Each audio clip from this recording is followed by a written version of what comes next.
Doctor এসে আপনাকে বললো যে আপনার খুব কাছের মানুষের অপারেশন হবে, বলে দেখুন এই অপারেশনে 10% চান্স কিন্তু আছে অপারেশনটা সাকসেসফুল হবে না।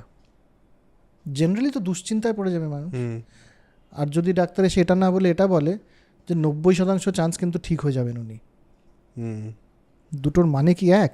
না, দুটোর ইম্প্যাক্টও আলাদা, দুটোর ইম্প্যাক্ট আলাদা। এটাকে বলে ফ্রেমিং এফেক্ট। কিভাবে একটা কথা বলা হচ্ছে তার উপরে ডিপেন্ড করে আমাদের মাথা কিভাবে ওটাতে রিয়্যাক্ট করবে। ওই টস করলাম, টস করার সময় যদি বলি যে হেড পড়লে 100 টাকা আমি তোকে দেব, আর টেল পড়লে 100 টাকা তুই আমাকে দিবি, করবো টস? না, মানে 100 টাকা লস হওয়ার চান্স আছে তোমার, আমি কেন করবো?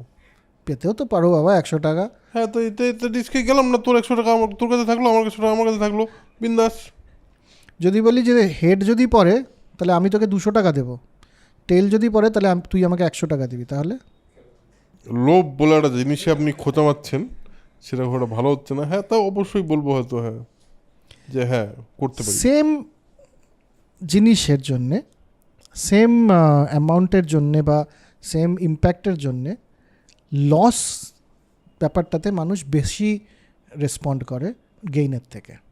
এটাকে বলে লস অ্যাভারশন।